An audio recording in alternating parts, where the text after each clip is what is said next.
Cette matinée de lundi, notre périple se met en branle dans la capitale économique. Première escale, le marché Dakar, situé dans le 3e arrondissement. Entre Akwa, le quartier des affaires, et Dakar, le constat est sans appel. Les commerces sont clos, les grandes surfaces fermées. Du côté de kilomètre 5 et Kanyabasi, c'est la même atmosphère. La foule habituelle se fait rare, la ville semble figée. Les rues sont vides, les magasins sont fermés, mais le gouvernement force la réouverture.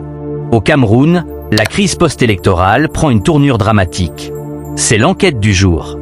Le Cameroun à l'arrêt.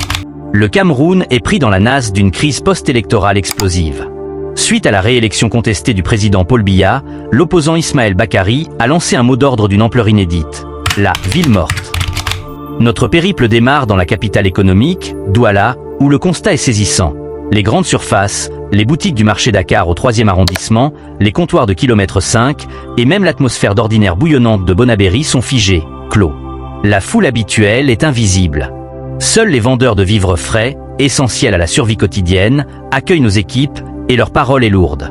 Ils confirment que les revendications des Camerounais sont fondées et légitimes. C'est la moto qui a la valeur au Cameroun. Et tous nos enfants qui ont les bacs, les masters à l'université, ils sont sur la moto. Nous les vieilles mères comme ça, quand on va mourir, les qui vont nous enterrer. S'ils veulent tirer sur nous, on meurt. On n'a plus peur de ça. On a nos courage, nous les vieilles mères. Quand on a nos enfants qui ne travaillent pas, avec nos petits-fils qui ne travaillent pas. C'est la ville morte. Tout le monde n'est pas d'accord. Je ne peux pas faire l'exception, former l'exception. C'est la voix du peuple. Quand il dit non, on ne doit pas forcer. Le vote passe. Respectons ce qui s'est passé. C'est ça qui fait problème au Cameroun. D'autres ne vont pas travailler, d'autres mangent. C'est ça qui énerve les gens. Pour eux, le problème n'est pas la rue, mais l'absence de perspective. L'impact économique et la solidarité populaire. La paralysie économique est totale. Au carrefour Ndokoti, point névralgique de la ville, les gares routières sont désertes. Même ceux qui ont bravé l'appel à la ville morte peinent à faire une seule recette, faute de clients. Les transporteurs de mototaxis sont les premières victimes. Raphaël, un conducteur, exprime sa lassitude. Depuis 8 heures du matin, il a à peine gagné 1000 francs. Depuis 8 heures, je suis sorti jusqu'à maintenant, je travaille 1000 francs à peine. Les élèves ne partent pas à l'école, tout est fermé, je ne vois rien ouvert. Je suis quitté de côté pour ici la vide, ici à la Elf, à vide, même pas une seule personne, jusqu'à ce que je suis arrivé ici. Comme je rentre comme ça, moi à la maison, me coucher parce qu'il n'y a rien dehors. Je consomme mon essence pour rien. L'essence c'est même d'abord rare. L'inquiétude monte pour les familles. Les commerçants craignent de ne pas pouvoir payer la 2e tranche de la scolarité de leurs enfants.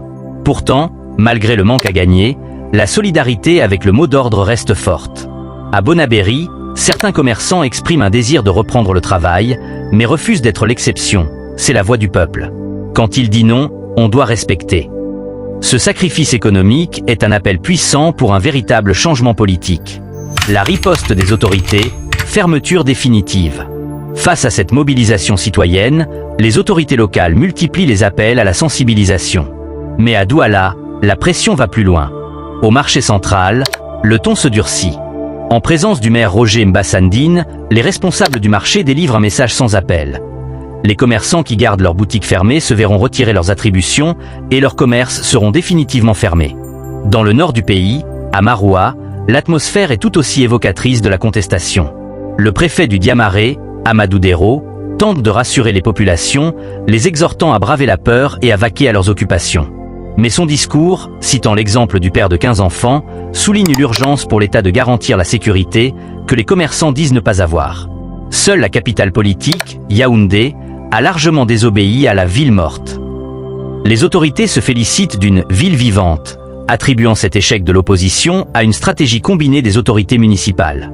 Yaoundé est présentée comme une ville traditionnellement républicaine qui a l'habitude de désobéir à des mots d'ordre irresponsables.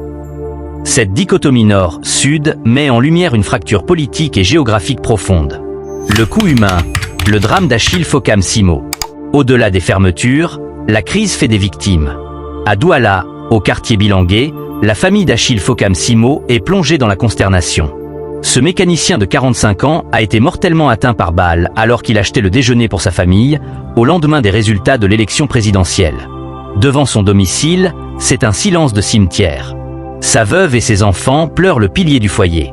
Ce qui ajoute à leur douleur est la difficulté d'obtenir des réponses. Le corps a été emporté par les forces de sécurité et la famille n'a appris que plusieurs jours plus tard qu'il se trouvait à la morgue de l'hôpital militaire. La famille réclame justice et vérité. Comme le dit un voisin, c'était un gars qui n'ennuyait pas. C'est lui qui nous appelait tous les jours, ne sortez pas parce que le dehors est dangereux. La famille demande qu'une enquête indépendante soit ouverte pour établir les responsabilités. Répression et conditions de détention. Face à la persistance des tensions, le gouvernement camerounais hausse le ton. Dans un communiqué, le ministre de la Communication, René Emmanuel Sadi, condamne sans réserve les appels à l'insurrection et promet des poursuites exemplaires. Les auteurs de violences s'exposent à des peines allant de 10 à 20 ans de prison, selon le code pénal camerounais. Sur le plan diplomatique, Yaoundé met en garde les partenaires internationaux jugés trop critiques contre toute ingérence, leur demandant de respecter la souveraineté du Cameroun et d'éviter les vues partisanes. Pendant ce temps, la répression des manifestations a conduit à des centaines, voire plus de 1500 arrestations, incluant des mineurs à Douala, Maroua et Bafoussam. Les avocats dénoncent des conditions de détention humiliantes. Il est quasi impossible de rencontrer les manifestants détenus. Des détenus ont été filmés soumis à des exercices sous la pluie. Les soins médicaux sont souvent à la charge des familles, ce que les défenseurs des droits humains jugent inacceptable, car la sécurité et la santé en garde à vue sont la responsabilité de l'État. La crise post-électorale n'est plus seulement une question de vote, mais un enjeu de droits humains et de stabilité sociale. Le Cameroun est à la croisée des chemins, entre une légitimité politique contestée et une crise sociale profonde où l'État semble déterminé à forcer l'activité par la peur et la répression. L'histoire du mécanicien Achille Fokam Simo et le sort de milliers de détenus rappellent que le prix de la politique est souvent payé par le peuple. Le gouvernement appelle au calme, mais le peuple, lui, aspire à la justice. L'issue reste incertaine. Pour ne rien manquer de l'évolution de cette crise et des autres actualités qui bouleversent le continent africain, il est crucial de rester informé. Cliquez sur le bouton « S'abonner » et activez la cloche de notification pour rejoindre la communauté des passionnés d'informations justes et vérifiées. Votre soutien est notre force. Merci de regarder Nouvelles d'Afrique.